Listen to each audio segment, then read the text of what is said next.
Good morning. It is a great honor and an immense pleasure to announce our today's keynote speaker, Joe Lamond, President and CEO of NAMM, the International Music Products Association. Music has always been the focal point in Joe Lamond's life. After graduating from the State University of New York, Joe Lamond worked in music retail stores by day and pursued his rock star dreams at night.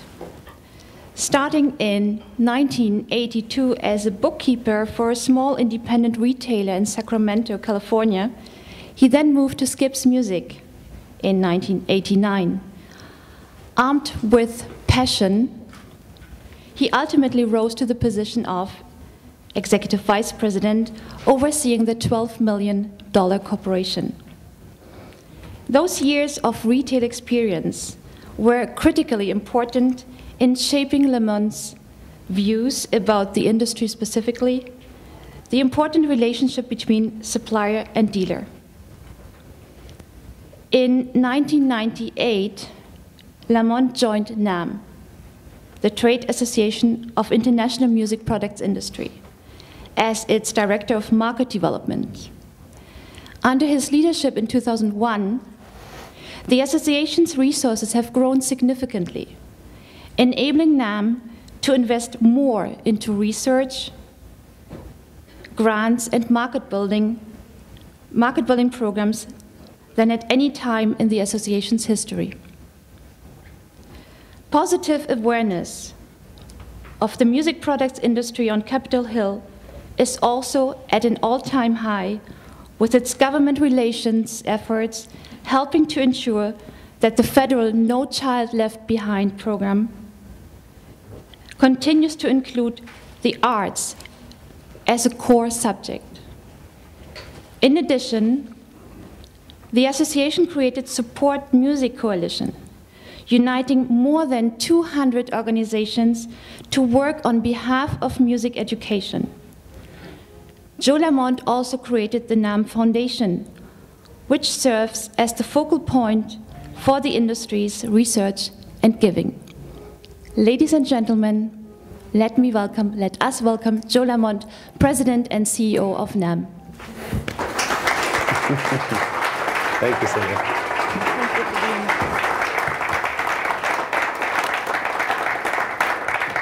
Well, good morning, everybody, and thank you for allowing me to come and be with you today. Silja, thank you for that wonderful introduction. I appreciate that. And thanks to Franz, De Ruyter, and the entire board of IMC. It's really a great honor for me to be with you today. I think what I've heard over the last day and what I've read about your work is what is most inspiring to me. Clearly, as we've just seen in the lobby, music touches all of us. It's the motivator for our lives.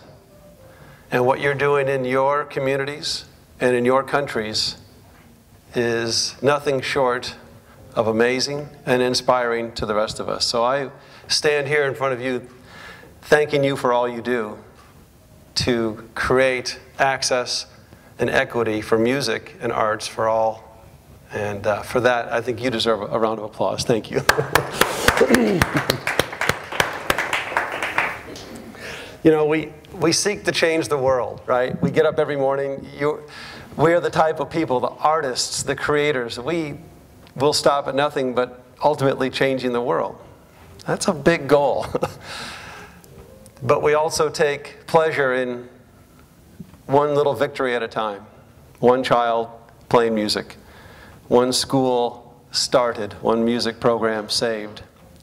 So we find our victories in small ways, yet never losing sight of what we really aspire to, which is nothing short of changing the world.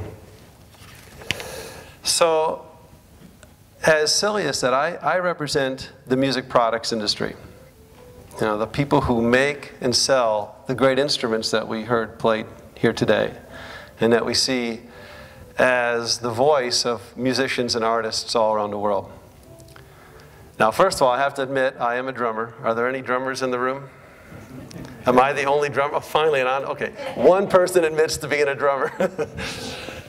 So, being a drummer, I will say that please take everything I say today with a little bit of suspicion. But I will try my best. So, I represent the music products industry, and my hope today is to share with you a little bit about the culture, the feel, the drive and the passion of the people who make these instruments and sell these instruments. We have a vital place in this whole sequence of events which leads to playing music. And sometimes we're off in the background, creating instruments, building things, and working in shops around the world, and maybe not as out in front as the performers. But our industry has a great deal of passion for music. Now, NAMM, interestingly enough, is 110 years old now. NAMM was formed in 1901 in New York. There were mostly piano dealers at that time in the United States. Piano was the main instrument. As a matter of fact, they say that in 1901, in the United States, there were more pianos than there were bathtubs in homes around the country. The prevalence of the piano was amazing. At that time, it was just retailers, those who sold instruments. And shortly thereafter, they included manufacturers. So we get to today where there's over 9,000 member companies around the world who make and sell music products who belong to NAMM. And those companies employ somewhere in around 300,000 people in these countries, building and working on our instruments. So I think when I think about NAMM, I'm more inspired by all those people. And I realize I stand on the shoulders of all those who work every single day to build instruments. So like a lot of your organizations, NAMM is a nonprofit. And we have a board of directors. I have 24 directors and 5 executive committee. I have many bosses. And all of them represent a slightly different view of the industry.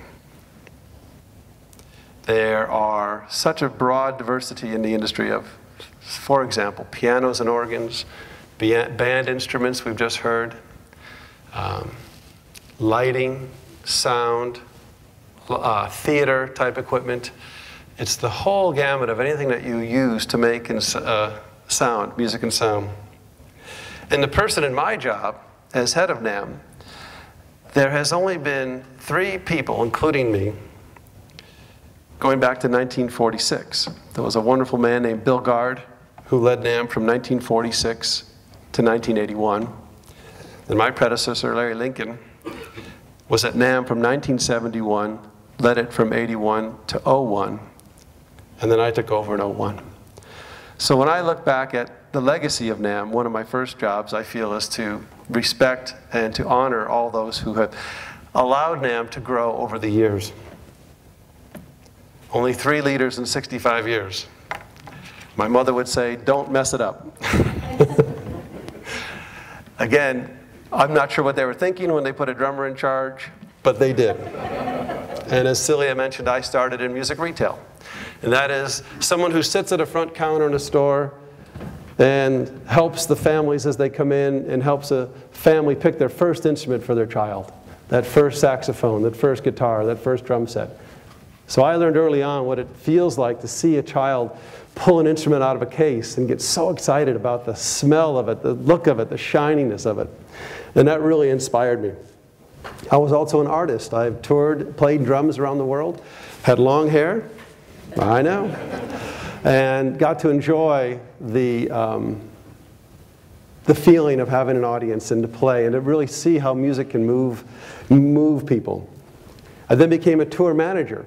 So as bands go and travel, I was the one who would do all the paperwork and get the money at the end of the night and settle up and make sure the buses and the trucks all went where they were supposed to go.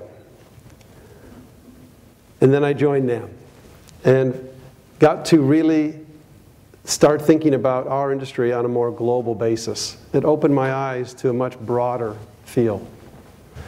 Now, coincidentally enough, my education wasn't in music at all. I was a forestry major, so I should have been working in the timber industry, but I wanted to play drums. So the lesson there is, no matter what you plan, God has other ways of taking you to different places. We're very lucky at NAMM. I'm very lucky to attract and retain staff like Mary Luehrsen, who many of you know is the true driver of our outreach into music and arts education. I was lucky enough to meet Mary working on a children's program called Sesame Street. And Mary was at the Texaco Foundation, and we worked together on that program. And my first decision when I became head of NAMM was to steal her from Texaco. And she said yes, thank you. Many of you know Betty Haywood, our international affairs director, and also someone who I depend on so much to help take our vision and expand it globally.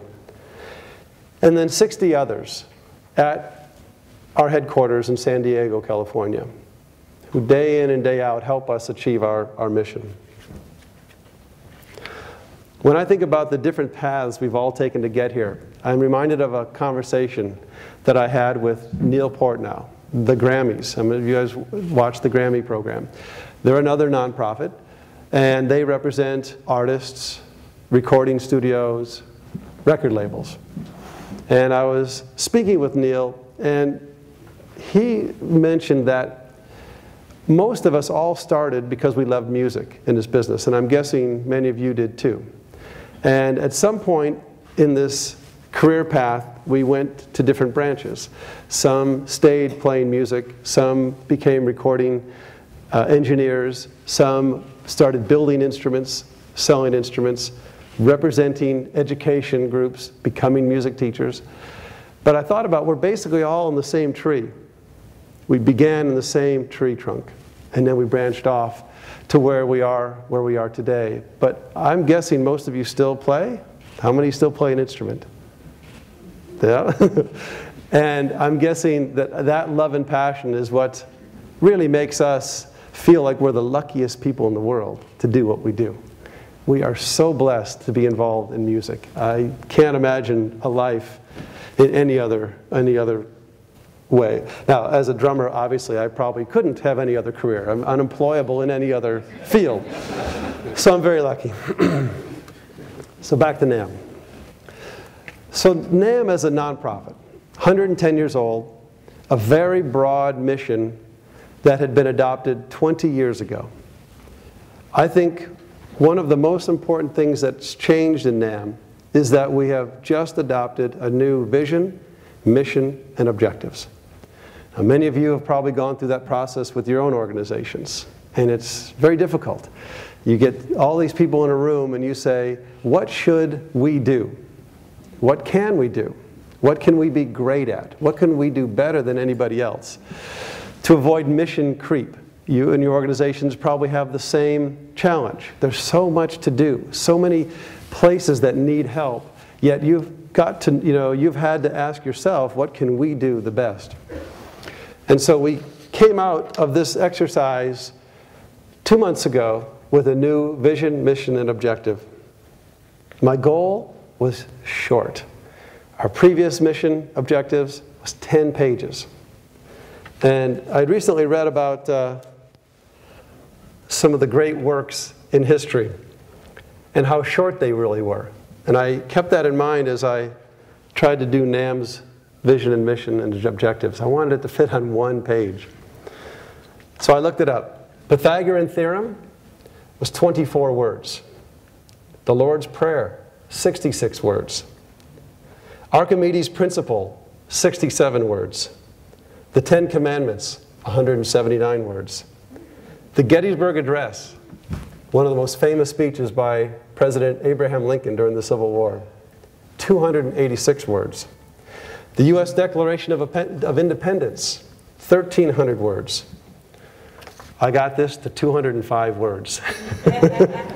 Now, interestingly enough, since we are in Europe, I did look up that the EU regulations on the sale of cabbage is 26,911 words. Just saying. That may explain some things that are happening. So, our vision, and if I may share this with you, my 205 words. NAMM envisions a world in which the joy of making music is a precious element of daily living for everyone. A world in which every child has a deep desire to learn music and a recognized right to be taught. And in which every adult is a passionate champion and defender of that right. That is who NAMM is. Our mission is to strengthen the music products industry, our members, and to promote the pleasures and benefits of making music. Strengthen our members and our industry, promote music. I'm a simple man and I can understand that. And we achieve that. That's who we are and what we're going to do. The objectives are how we're going to do it. We have 5.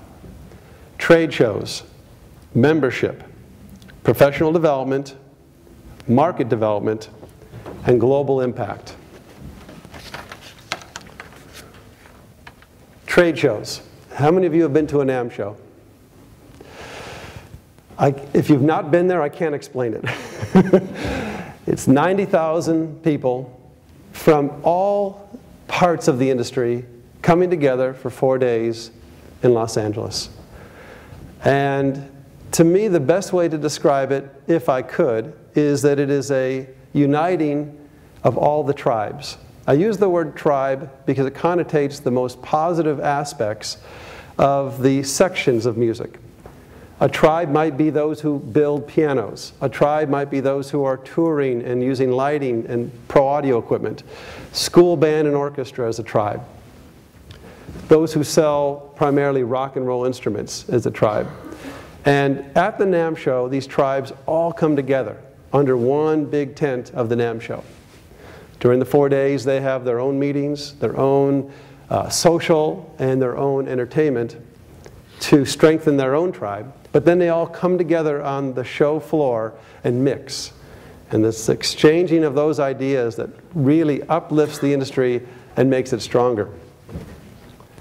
It's 4 days of no sleep, too much walking, too much everything, but it's the best 4 days of my life. And it does set the calendar for our industry. It's where new products are launched. As a matter of fact, going back into the 1920s, Thomas Edison was a NAMM member and launched all his products at the NAMM show, the radio, phonograph. Interestingly enough, at that time, music stores were the only place to buy electronics, that they were very new at the time. Our careers are measured in how many NAMM shows we've been to. It's a common question when you see somebody, what show is this for you? Oh, it's my 20th, or actually this coming January is my 30th NAMM show. So I think it's something where our industry absolutely comes together and is stronger because of it. It has evolved many times over the years. It started out very small. The first NAMM show was in Madison Square Garden, which is a big arena in New York City, and it was just on the floor, little booths on the floor. During World War II, it actually shut down for 3 years. We had no NAMM show. And NAMM actually closed its doors for 3 years while we were able to recover. Consumer electronics, most music stores did sell refrigerators, TVs, stereos, washers and dryers. And then in 1968, the Consumer Electronics Association split off of NAMM, and NAMM returned to its roots of just music and sound products. So it has changed over the years, and it will continue to change. I think that's something that I can really count on when I look at history. NAMM show will continue to change.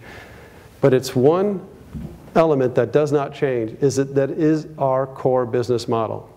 And we call it the circle of benefits. So the NAMM show produces income, and if we do it right, there's some left over.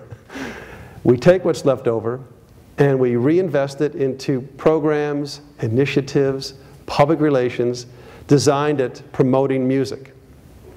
That raises the public awareness and the appreciation and the playing of music. Then our companies get larger because they sell more equipment, they buy more booth space at the NAMM show, and that circle has been repeating since 1901. So as everything changes, our business model stays the same. Produce trade shows, take what's left over and reinvest it. The industry is positively seen by the public and more people play. The industry grows, trade show grows. That is my first job.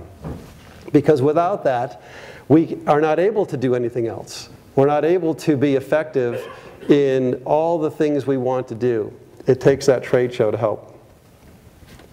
Second thing, most important to us, is our membership. And I always have to remember very carefully who I truly work for. And that is the companies that make and sell musical instruments. And there's so many characters in our membership.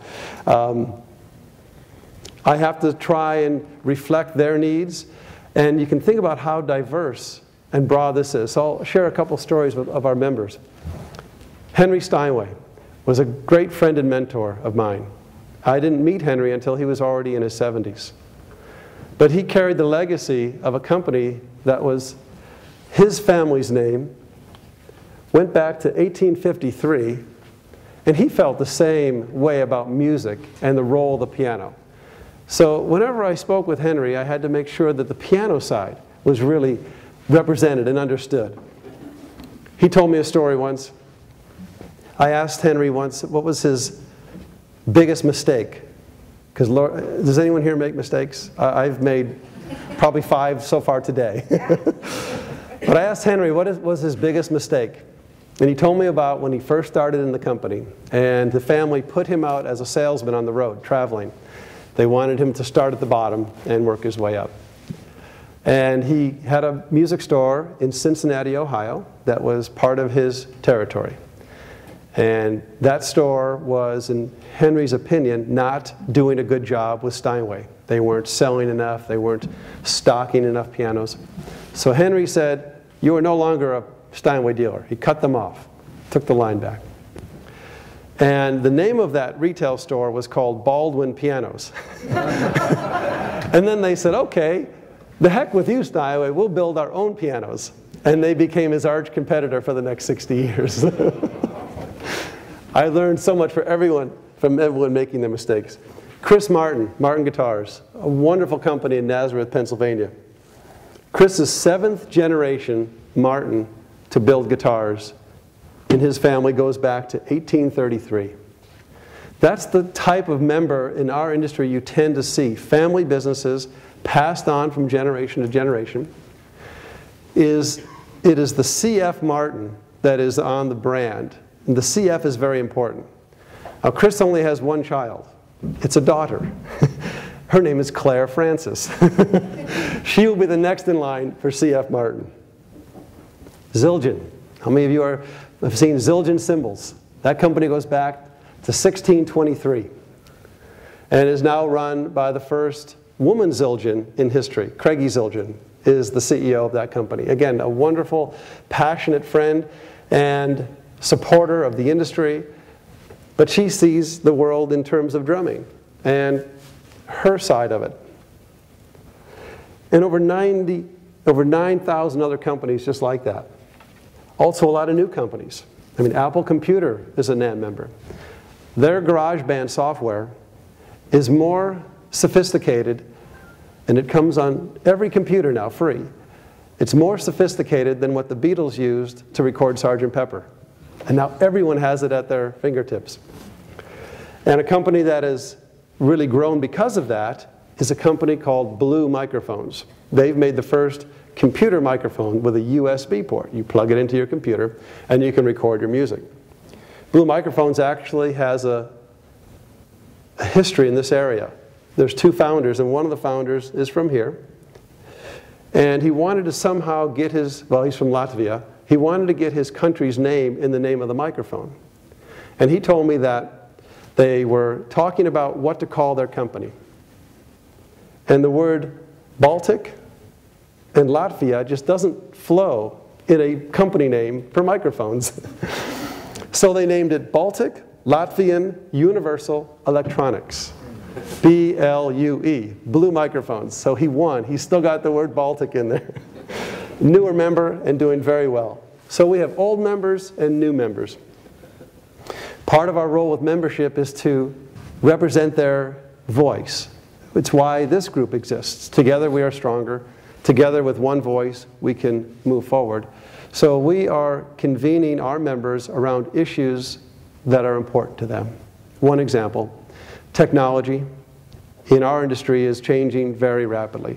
How to run a music store, how to purchase, how to use the internet to streamline your operations. So we have a task force of industry members working on that issue and then sharing with the whole membership what they find. We also collect statistics, sales data, and share that with the industry. Under membership, those are all important things. If we can make membership a vital and invaluable tool for their success, we will keep our members. And I know that every day NAMM has to earn the loyalty of these members, and that's how we do it. Third goal, objective, professional development. So at the trade shows, we have these sessions, many of like what you are having here, these educational sessions. And they are taught in many cases by our members, because members sharing with other members what they've learned, passing down that great knowledge is really important to our industry. And it's one of the most important things we can do. NAMM University courses at the NAMM show continue to surge in attendance and is one of the most important things we can do for those members. They share ideas, they talk about their problems, and they realize that most have experienced the same things, and others can help them do it. So I think our industry can be really summed up by a feeling of wanting to help each other. And I think that is unique to the arts, and this group the same thing. If someone here has an issue, I'll bet you someone else has probably experienced it, and you want to help them get through it. NAMM University and professional development is the same thing. Market development, where I started and where I think my true interest and the interest of this group lies. And the first part of our market development strategy is to promote music education as a right for all children. A short little sentence that could take a lifetime of work. I don't know if there is ever a finish line on that goal. Probably not in my lifetime. But we work together collaboratively, like with this group, the supportmusic.com coalition, over 200 organizations. And our role has simply been to be the convener of these organizations. Bring them together on a regular basis, share information, support them with good data, research, help them build local coalitions. Most of these challenges that we face in music education are solved locally, communities, parents. And then on the overall level, build support. And probably the most important way we've been able to build support is music brain research. And how many of you have seen something or read something about music's impact on the education, on the developmental skills of children, whether it's math, science, reading? Have you ever seen some of that research? I've seen it talked about here today, or yesterday. So in 1993, a visionary member of the NAMM staff, Carl Bruin, a former Yamaha executive, retired, came to NAMM. And he had an idea that if we were going to change public perception, we needed good data. And so he went to the NAMM board with a proposal to fund a project at UC Irvine, University of California at Irvine, by a researcher named Gordon Shaw. And it was for $25,000. The board immediately wanted to fire him, thought it was the most ridiculous idea they'd ever seen in their life. And the way I understand the story is that they, instead of firing him, He had a contract. They figured, let's let him try. We have to pay him anyway. And he did. He funded that project, and it became widely known as the Mozart effect, which in its own right caught the attention and the imagination of our country and probably the world. A small study, based on listening, not on playing, had lots of critics, but it was a start. It really introduced the concept of, can we look at science and link music education with higher success in students in other subjects?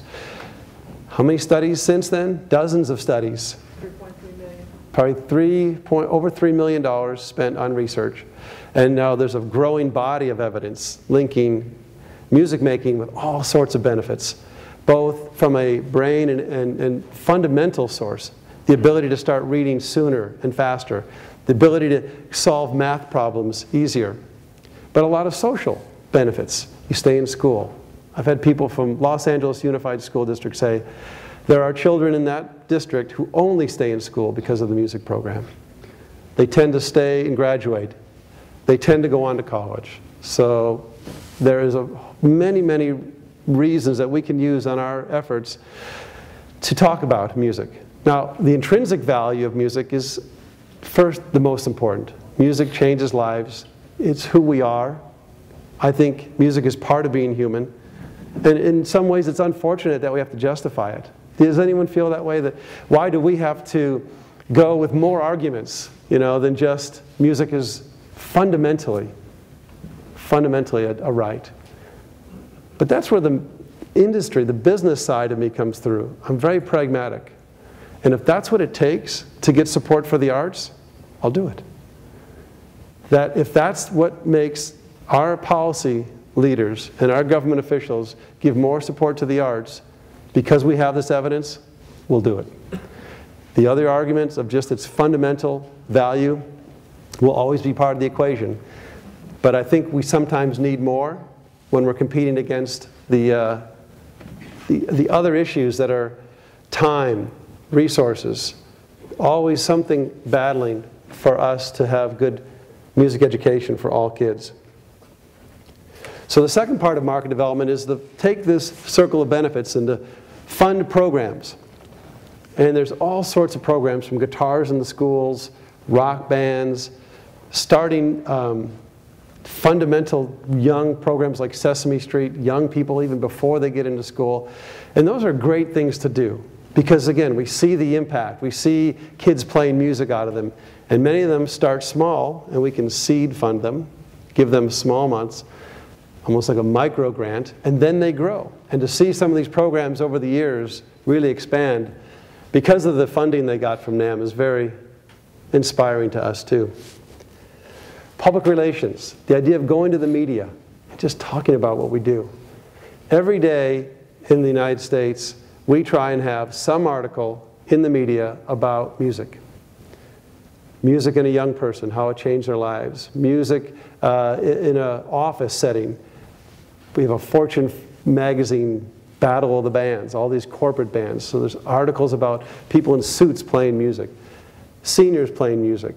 Always something about the power of music, so that we hear it back from the general public and we measure it in Gallup polls, to where most people, we believe, according to our surveys, in the 90th percentile, believe music is should be a part of everyone's day. The public relations part of that is really important. And the research, of course. The research needs to be promoted. Once it's done and peer-reviewed and published, that's just the start of it. And then we get the researchers on the TV programs and the morning shows, on news shows, in the newspaper. It's got to be talked about so that it really sinks into the consciousness of our public. I think one of the newest areas we're working on is the idea of lifelong music making. We call it recreational music making. The idea that on the older end of the life cycle, there is a great benefit to playing music as a stress reducer, as something that people can do throughout their life. It brings people together in their senior years.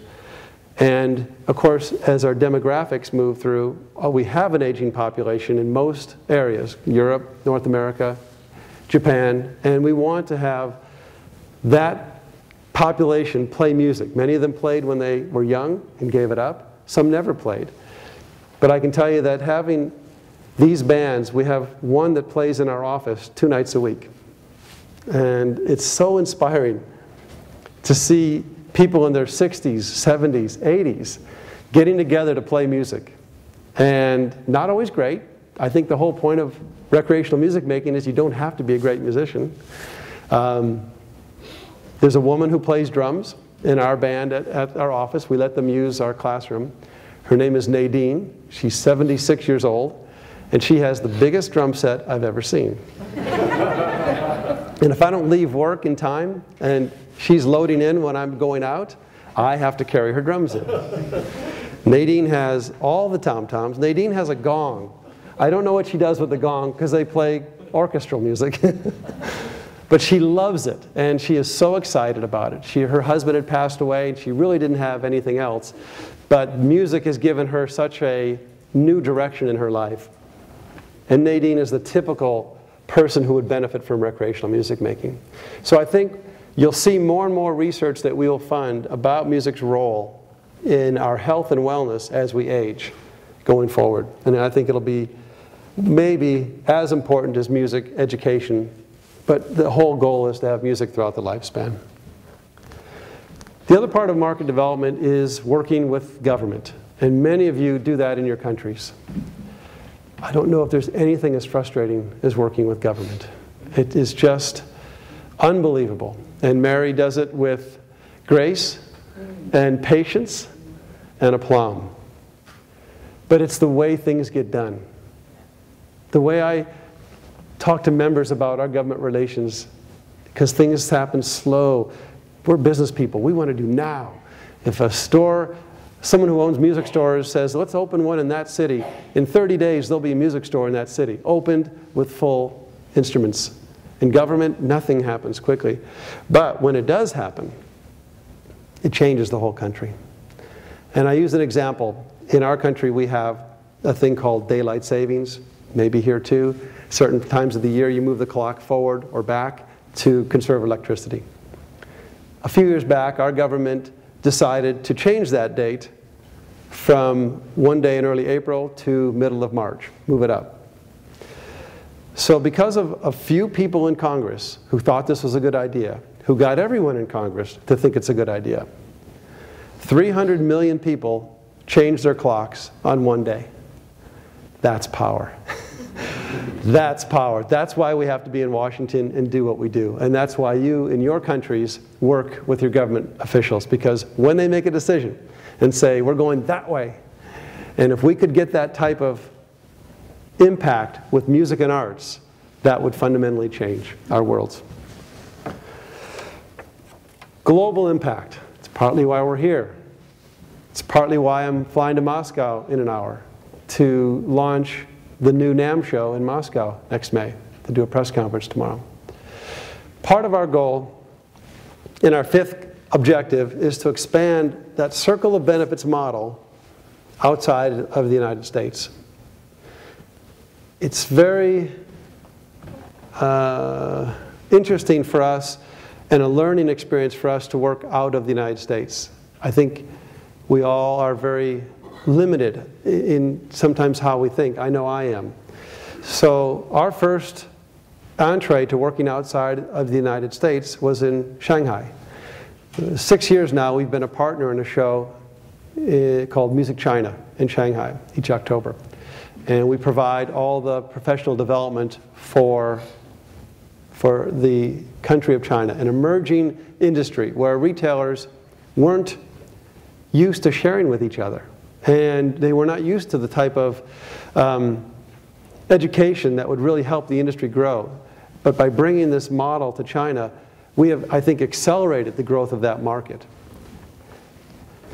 The revenues of that show help us do work in China with policy, with government, trying to strengthen music education in that country. And that's what we want to do now in other countries as well. If we can do that, then we think we will have truly achieved our mission of having global impact. It's slow. We want to take it very carefully. And again, it's something we're, after 110 years, we're relatively new at, but we want to do it well. And to work with groups like yours, and to get the support of others who share the same vision is going to be critical. So those are our 5 objectives. That's who NAMM and NAMM members aspire to be. Do we reach that all the time? No. But the idea of focusing, doing fewer things better, I think we can have more impact going forward. Now I thought about the theme, music and social change. And I'll wrap up my remarks on sharing a few ideas with our NAMM members on this theme. And then I think we'll have a few questions and answers before I have to go. Do NAMM members who build and sell music products create social change? Or do we reflect it? Or do we simply take advantage of it when it happens? It's I really don't know the answer to that question. But I thought of one person off the bat. Again, I think in terms of drums, so I think of the drum head, which was invented by a gentleman named Remo Belli in Los Angeles. In the late 50s, Remo was a retailer. He owned the Hollywood Drum Shop. And he played still. He played, he was a great drummer, had a drum shop. And all drum heads back then were made out of calf skin. Real calf skin, stretched across a hoop and tightened. Lots of problems with that. If it's humid outside, the skin gets very loose. If they break, they're very expensive to change. So he had an idea of using plastic. DuPont had just come out with this material called Mylar, and he figured out a way to use Mylar as a drum head, never knowing whether it would work or not. But he started doing it in his own drums and then in his drum shop. And it started slowly. People thought, well, that's not going to sound the same. But he worked and worked and made it work. And then on, let's see, what day was that? February 9th, 1964.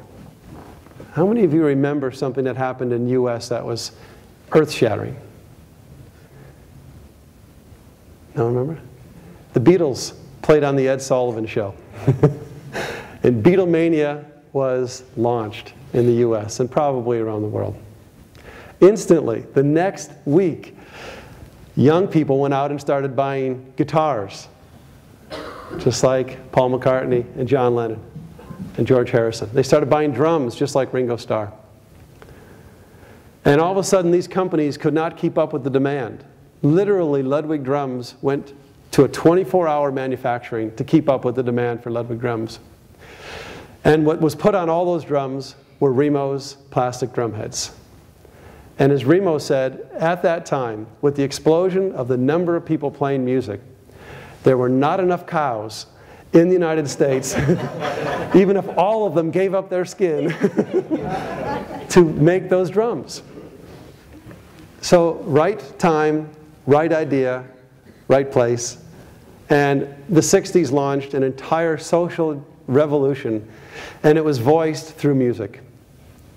Now, Remo had a small part of that. And I often think, was he lucky? Was he smart? Or a little bit of both? So then on the other side, electronic music has changed our world. It has given the voice of our generation. Rap, hip hop. But I don't know if that whole industry knows that they owe their creativity to a Japanese gentleman named Mr. Kakahashi from Roland Corporation. They were a maker of keyboards and effects.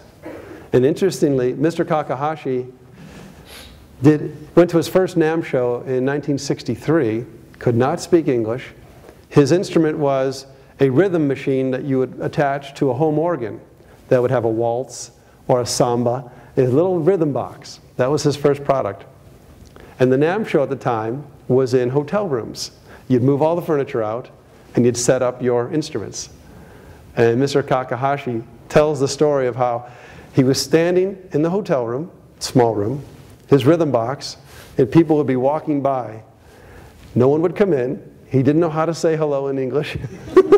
And he finally started dragging people in and pushing the button, and it would play. That was the launch of his company. And again, I give him so much credit. He was a World War II survivor. When he was 16 years old, he was taken basically from his home and forced to work in a factory in Japan building war materials.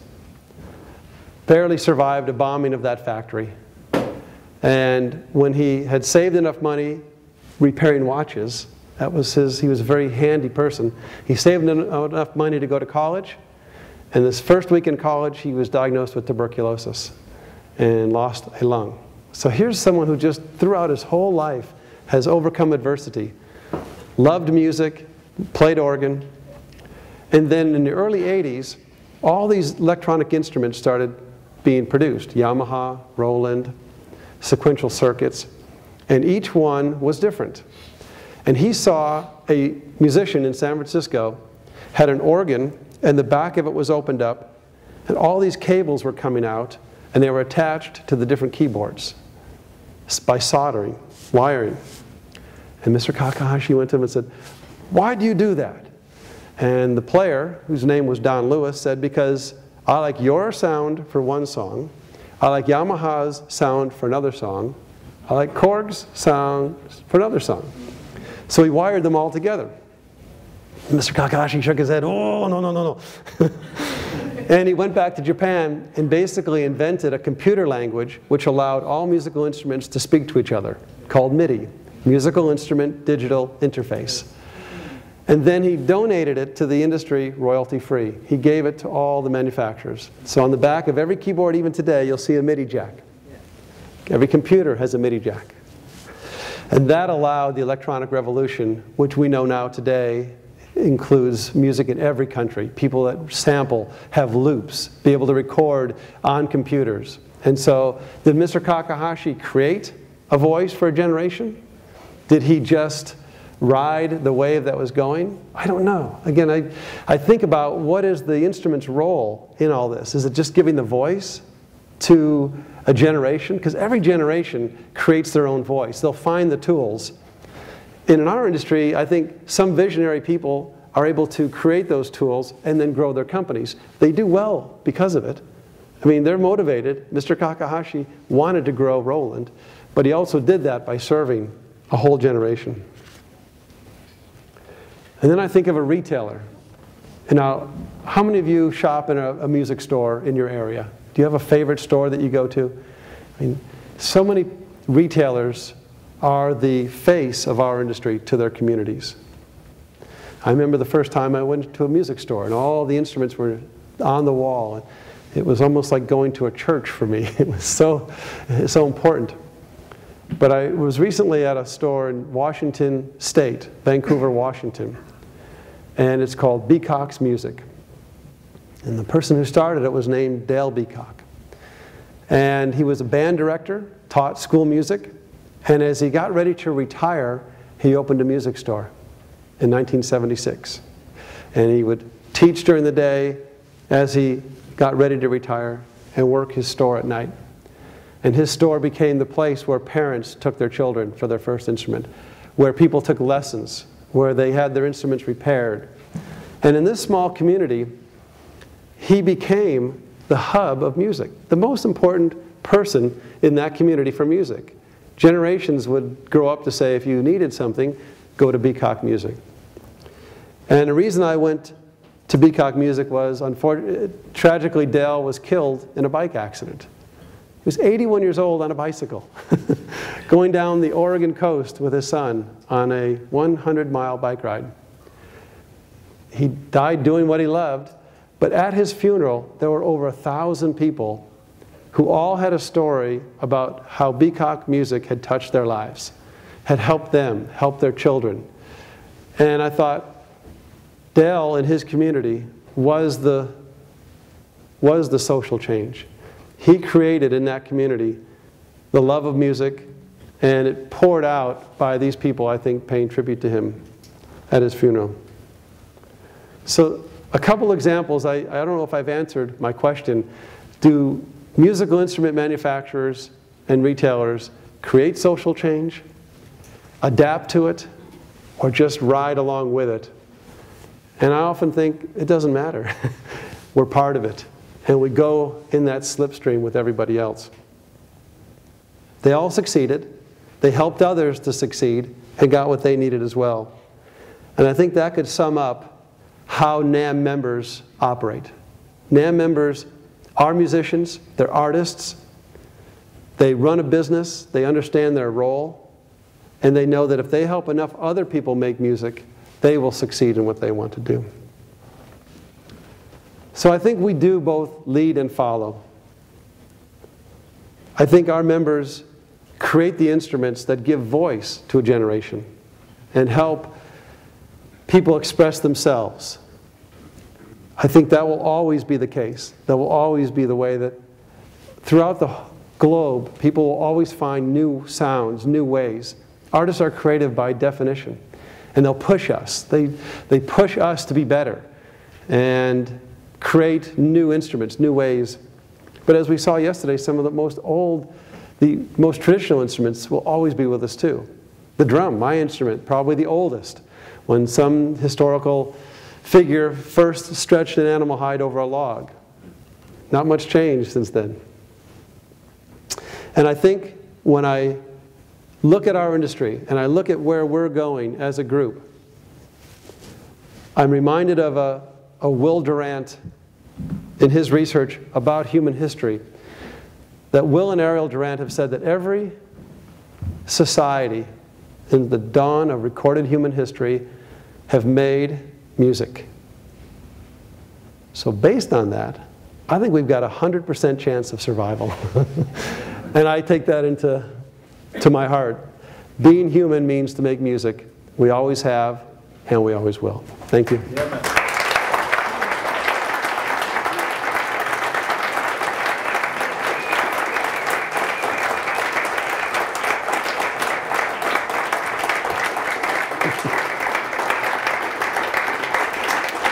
Thank you very much. Thank you.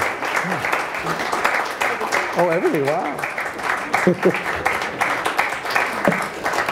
Mary, so, now what are we going to do? Take a few questions.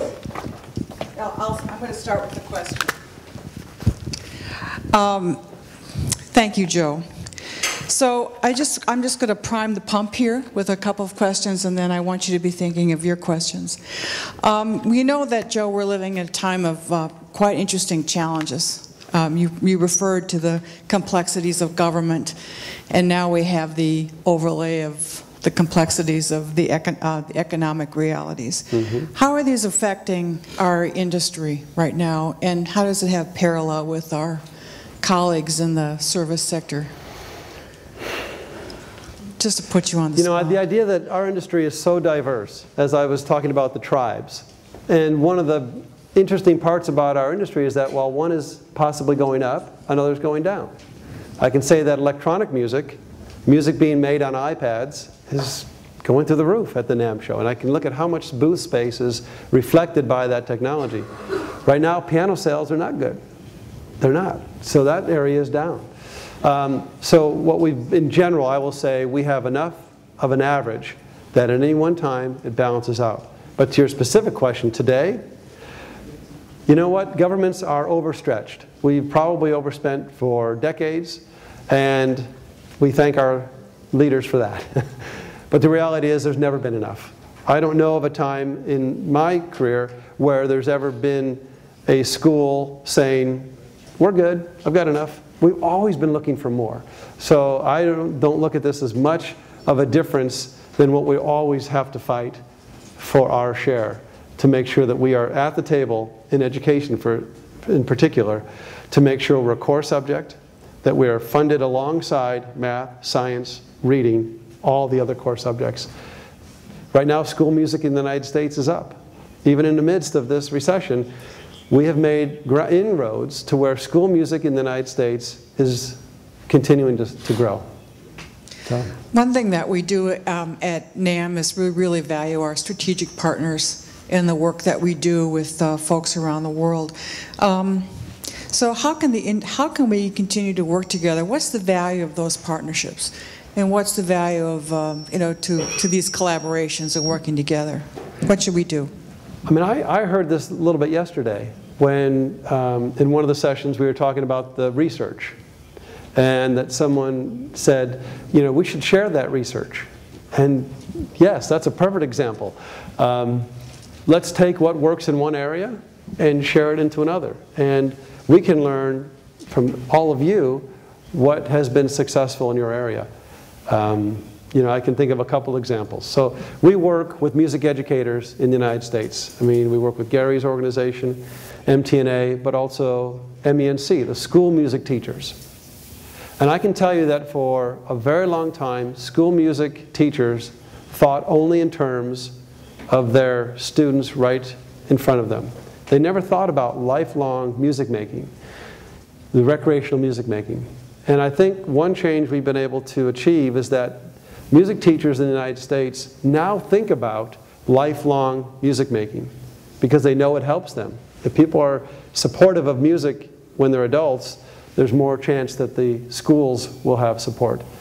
So by working together with MENC to broaden their view about what music and music education really could be, we have gained a partner in our efforts to make lifelong music learning a reality. So let's open it up. Who's going to start with a question? I'll hand the mic to you. Thank you. Thank you very much, Joe. That was wonderful. A comment first and then a question. We're a recipient of some NAMM funding for our Music in Communities Awards in Australia, which has, after 4 or so years, led to the creation of a national network to link our community music leaders, so thank you for that. I wonder if you could talk to us about the birthright instrument that doesn't have a dollar value, the human voice and singing, and whether there's a tension in NAMM and your membership about singing and its role perhaps in music education and even on the end of life as well. Very interesting question, thank you. And, one of the #1 TV programs in the United States today is called Glee. Have any of you heard of it? It's about choral music, and it's the #1 show, interestingly enough. And so that does raise that question. A NAMM member might say, well, I will not sell them an instrument. It comes factory equipped. But the reality is, and Mary's done this research, that the average choral person owns 6 instruments. And that's what I've shared with our members, that they are playing instruments along with their voice in so many different settings. The microphone people love it. I think they benefit from it. The recording people benefit from it. But it is an interesting, I wouldn't call it attention. I would call it maybe short-sightedness with some of our members. And there again is the yin and the yang of our membership. Some really understand their role of creating music for life. Others are more narrowly focused on what can I sell today. And that's part of my challenge, is to take that whole industry and move it forward in the broader vision as I outlined. Many of our members are in the trenches every day trying to sell instruments, and I have to appeal to them and to their aspirational level that this is much bigger than their individual store. But I think the Glee television show, the choral groups in the United States have exploded because of this TV show. Every high school student wants to be in a choral group in the United States. I thought it was interesting. I can imagine that, I think it's on Fox television, I can imagine when someone pitched that idea. Television shows are all about so much other things, violence and sex, and someone comes in with an idea, I'd like to have a show about choral groups. I can just imagine that going over well. And next thing you know, it's the #1 show, surprisingly. I think it is a perception that we've talked to our members about. But when you come to the NAMM show this year, we'll have one of the championship show choirs that'll be performing at the NAMM show. So we're trying to break down the barriers. Please. I really enjoyed your presentation, not just for its content and its passion, but thankfully no PowerPoint, which I would ban from all conferences. I work in the music industry from Scotland, a small European country, but we're very proud of our music traditions and our professional musicians and performers and all of the stuff that we're here to talk about to each other. Two things. When we do economic impact surveys of our industry, retail is always last. Always the last sector to be looked at. And it's never assessed in the same way as performance, tours, the recording industry.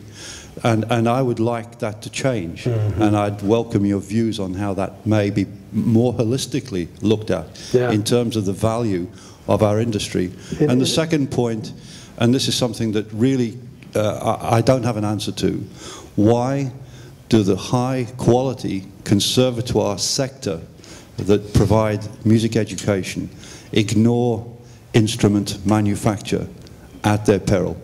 Very, very, very few colleges and courses include the manufacture and understanding of the technology which the student is going to go out and need to embrace and, of course, purchase. Yeah. A couple of great points. I mean, first of all, on the PowerPoint, I've heard it said that power corrupts, and PowerPoint corrupts absolutely. So,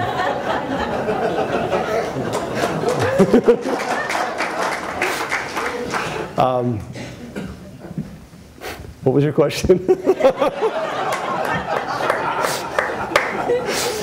Retail sales. I mean, the reality is, in the US, for example, the music products industry is about $6.5 billion. I'm in a small business group in San Diego. 3 of the 10 people in my business group run companies bigger than the entire music products industry. Their own company is bigger than the entire US industry. We're not a very big industry. Globally, maybe $16 billion. But think of the impact. You're right. It is a small yet mighty. So I think maybe we're ignored because it's not an impressive enough number. I don't know what it could be or should be. I mean, think about what Apple sales are. Just one company.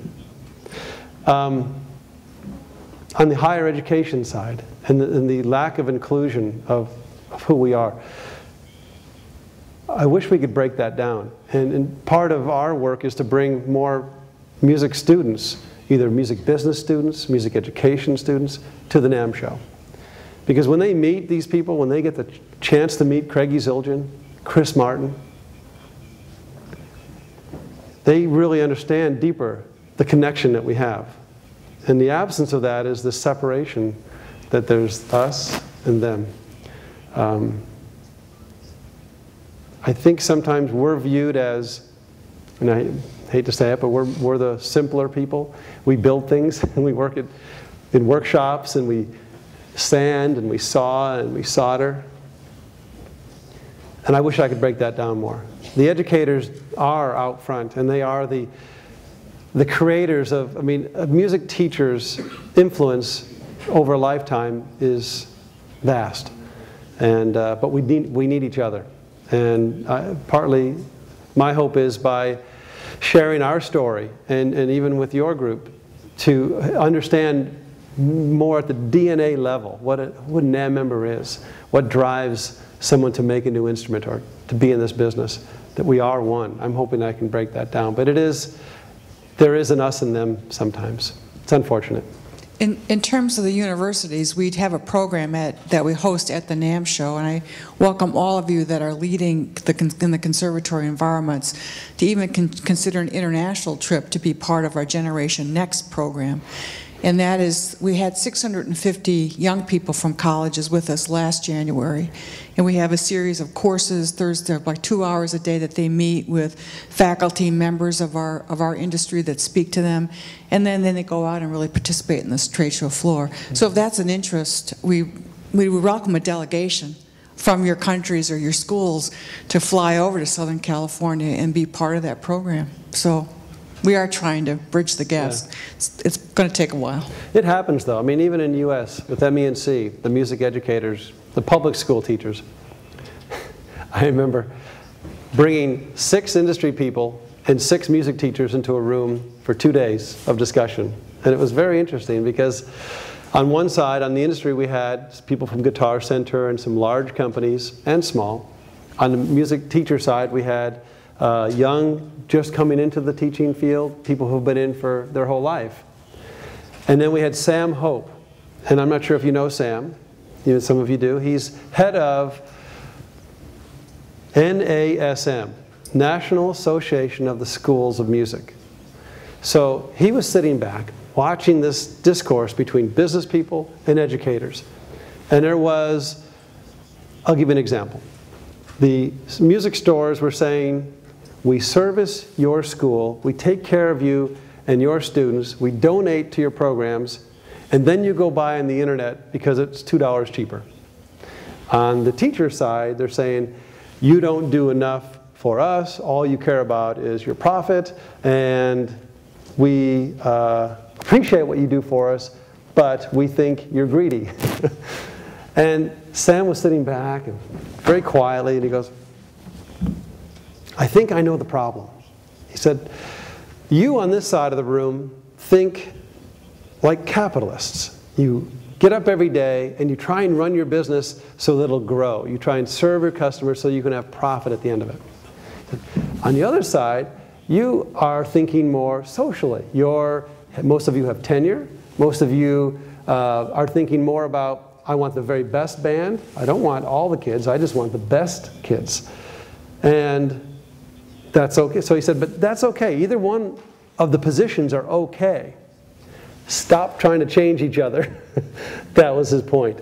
Stop trying to change each other. Accept that business people think one way and that educators think another way, and work together. Because the whole conflict came when this side expected that side to see their point and vice versa. So I thought that was a breakthrough when we realized we are different. Let's move on. That was my hope. Okay. Thank you very much for a very musical, rhythmical presentation. and thank you for standing up. Yeah, better and better. And thank you for standing up for an hour already. So I think I will join you. You should stand up a little bit. I'm really interested in the research that you are doing, and especially on social change. To give you a little bit of background on my question, I'm the director of the Toda Institute for Global Peace and Policy Research, established in '96. We've done research on abolition of nuclear weapons, climate change, UN reform, and recently on music, how music does change the world. And we have a first publication on music and conflict transformation, first academic publication on the subject. Second one on music as solidarity was published this year. And I've been set here because now my institute is serious about the real serious thing, not nuclear weapons and climate change. Music. So I'd like to know what kind of research you're doing, if there is any overlap, because you mentioned that to take just one country, the US budget has been depleted for about a century in the last decade, and it was not to buy musical instruments. Right. So how do we convince politicians, global decision makers, lobbies, that actually if you invest in the musicality of your citizens and of the citizens of those you think are your enemies, you're going to have a much more peace dividend and social dividend. We know that. You know, you mentioned we are music. Well, yes, our heartbeats make music, whether we like it or not. We are music. In this room, we all know that. But if we became politicians, it looks like we would forget it. Right. So I'd like to know what kind of research you are already doing in the way people's lives are changed. If you have a community of 1,000 people, they all have musical instruments. Another test case, 1,000 people, no instrument, no singing. Right. Obviously, it's going to be different. We know that. But is there a way to prove it globally, massively, systematically, strategically? That's my question. Wow. I'm good. Sorry. Yeah. You know, maybe John Lennon put it best. Imagine. Yes. Yes. Right? My first point was, as a group, we think aspirationally and globally, but we take our victories where we can. I'll point to two examples. One a little bit ago and one more recently. But working with Sesame Street, which is a children's television program, they created a program in Israel and Palestine with music, and it was one show, played in both countries, both areas, and it was used as a bridge. When the kids saw that they were making music together, that they realized that they had more in common than they had differences. And I think from a Sesame Street perspective, they felt that was a great victory and started to change a generation of thinking. Now, it appears to have not solved the problem. But the victory was to see these children making music together from different sides of a very political world. More recently, recreational music making, the concept of playing music without a musical outcome, it was used in Iraq. And with REMO and NAMM funding, and of all things, funding from the Grateful Dead, we sent people over to Iraq and using group drumming, drum circles, started in the Kurdish area, using it as a tool for conflict resolution, and where community elders would come together as they started to sort through what this new world would be like, and playing drums together and laughing, and all of a sudden having their differences melt away. It had real impact, and we think that is a positive. We think that is a victory, one place of victory. And then the same thing in Afghanistan, which I think I was wrong. When Will and Errol Durant said every society made music, they skipped one, the Taliban. They did not like music. But drum circles, conflict resolution, using Sesame Street music and children, I think those are two areas where it can. Now, it is, you know, like I say, the John Lennon song, Imagine, still inspires me, but not in my lifetime. Well, I see that, but I will not stop trying. I don't know.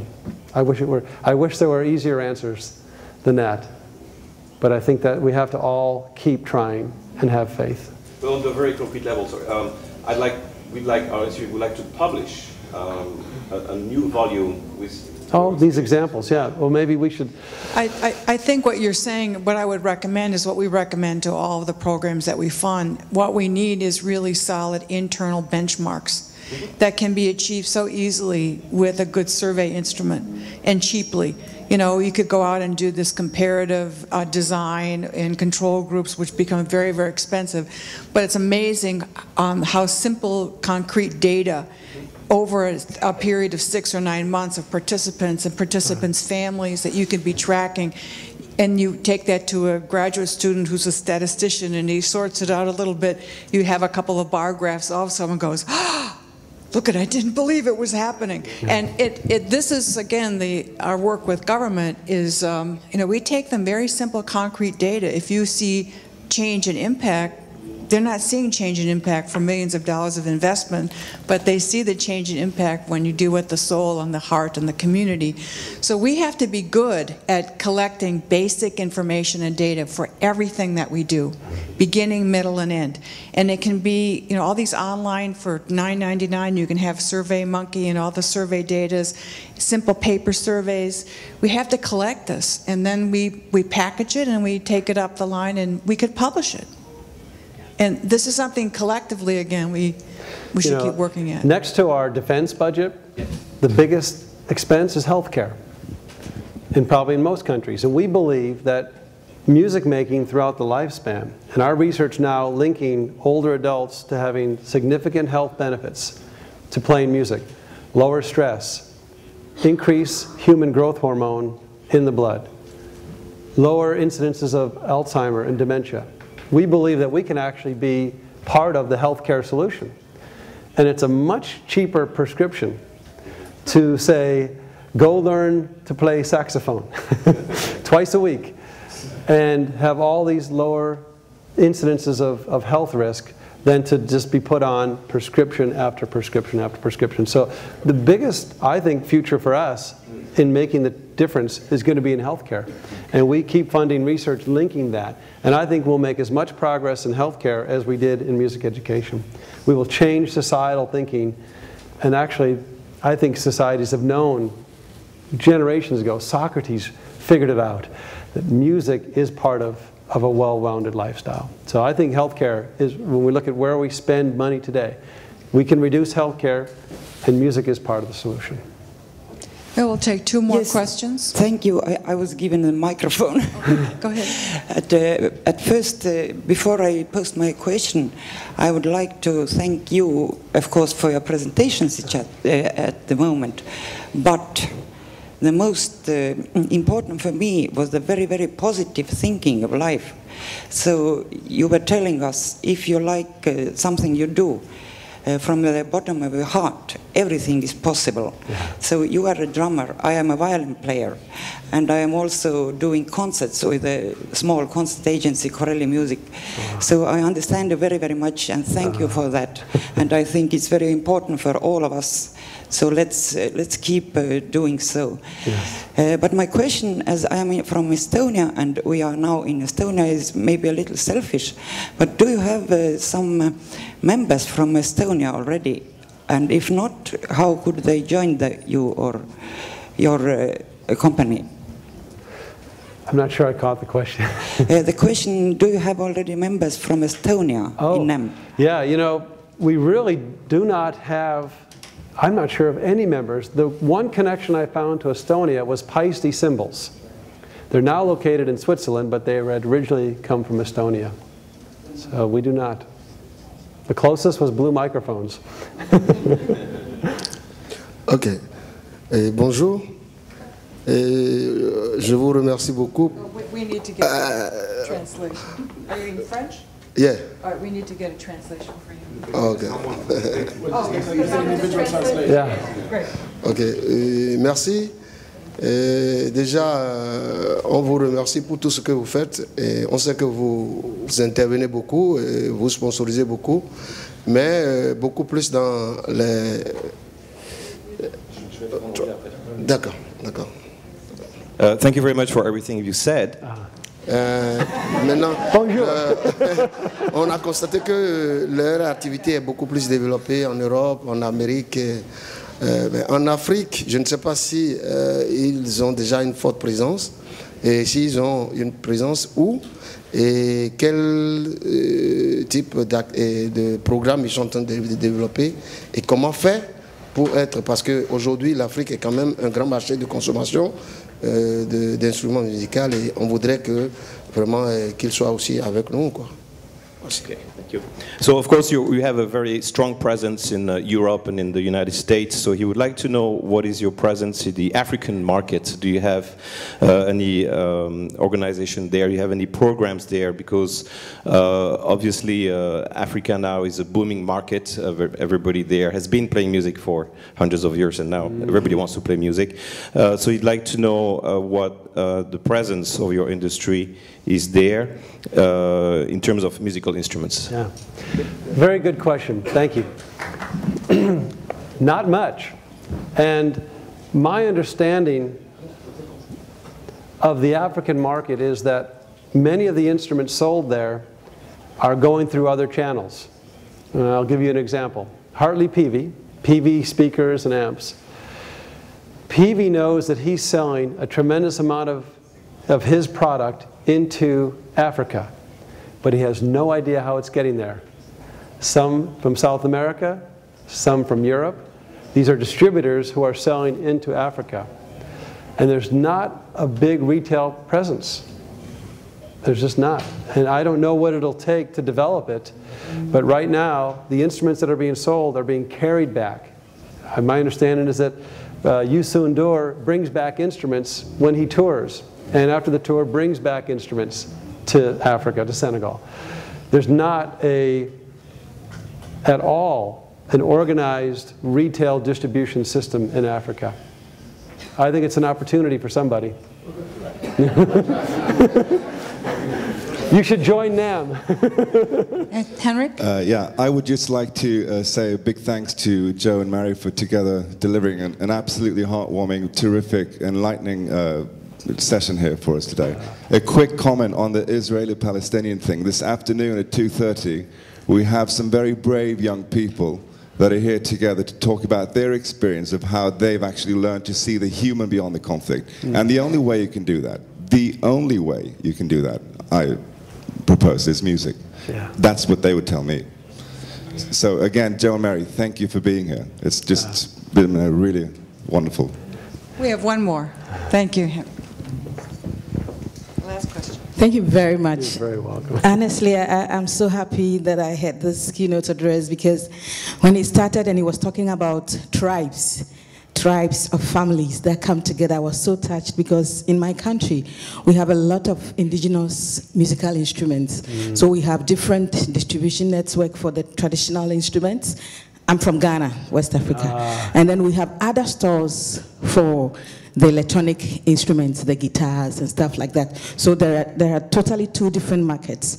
And I've been always worried, because our indigenous musical instruments are not often very, very well packaged, and even the stores where they sell it are not it's like on the table, and so some instrument can fall and distune and stuff like that. And so hearing how you go about it, to me, it's a real very new opportunity, because there was an association of musical instruments launched about 3 years ago, and it was for the foreign instruments that are imported. There was nothing for the indigenous musical instruments, and I love those ones. There are small, cute, different types. So I'm very, very happy, and I pray that Africa, we are able to see those indigenous instruments like families and bring them together and have our own kind of your conference sort of to help develop it. I mean, NAMM show, again, if we could unify these groups and bring them together, at we do Moscow now, maybe South America, maybe something in Africa. Again, part of our role is simply to bring people together, and when we do, really good things happen because of the passion. Ghana. Do you know a drummer named C.K. Ladzekpo? Yeah. So he taught a class at Cal Berkeley that I took. The first lesson, he taught me how to walk with rhythm. Great drummer. I still think of his lessons all the time. Thank you, Joe. Thanks, everybody. Coffee break time, I guess. All right. Thank you. Oh, wait, one more announcement from Silja.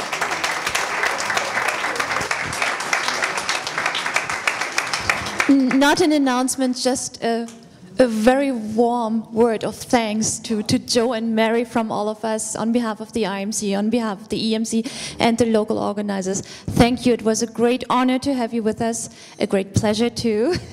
So I wish you a successful press conference then in Moscow, and maybe we see some of you, and you for sure, in Moscow then.